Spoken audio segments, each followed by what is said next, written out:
Good morning.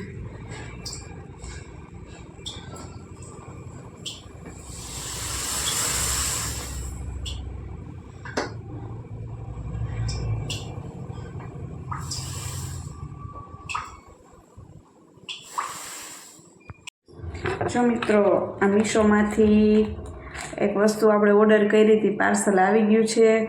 તો એ વસ્તુ શું છે એ તમારી લોકો સાથે હું શેર કરું છું.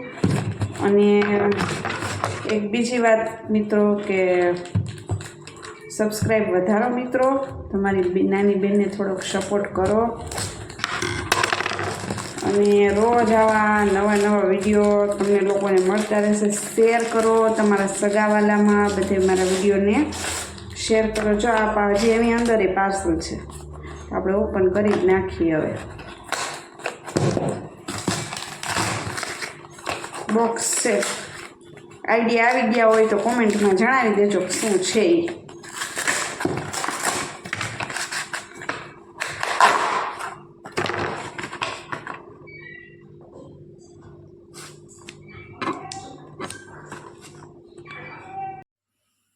Hello YouTube family. તો બપોરનો પાછો રસોઈનો ટાઈમ થઈ ગયો આપણો. હવે બનાવી છે આજે મગનું શાક અને રોટલી.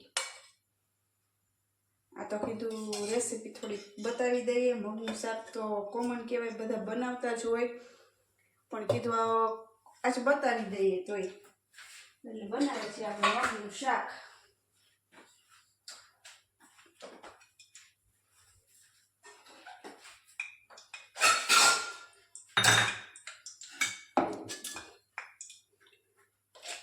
મગના શાકમાં આપણે છે ને થોડુંક આજે દહીં એડ કરશું. એટલે દહીં લઈ લીધું છે થોડુંક. જો ડુંગળી, ટમેટા, દહીં, લસણની ચટણી,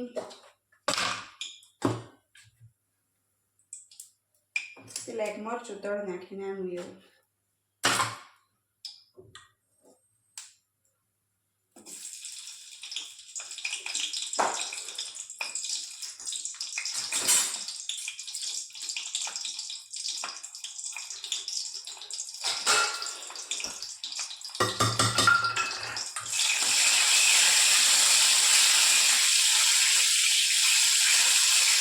બન્યા રહેજો મિત્રો આગળ વિડીયોમાં.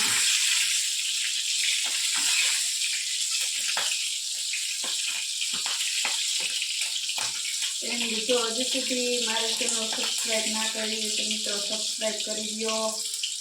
અને રોજ નવા વિડીયોની રેસીપી મળતી રહે.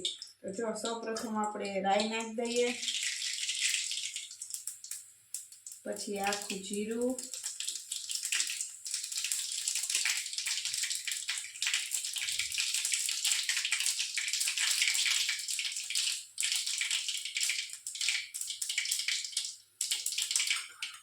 નાખી દઈએ ડુંગળી.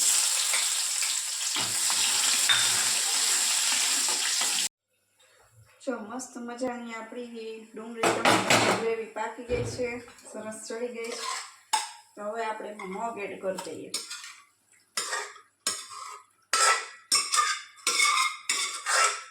કોને મિત્રો મગનું શાક ભાવે કોમેન્ટ કરીને જણાવજો. જો મસ્ત મજાના મગ મસાલા બનીને રેડી થઈ ગયા છે. અને આમાં અમે રસાવાળા મને ન ભાવે એટલે રસાવાળા ના બનાવું, અને આ રીતે મીડિયમ એવા. કેમ કે રોટલી હારે ખાવા હોય તો વળી આપણે રસો થોડોક કરીએ. તો હવે ચડવા દેશું અને પછી કોથમરી એડ કરીએ.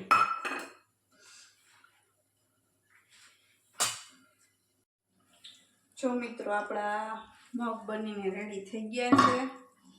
તેમાં આપણે કોથમરી થોડું ગાર્નિશિંગ કરી દઈએ.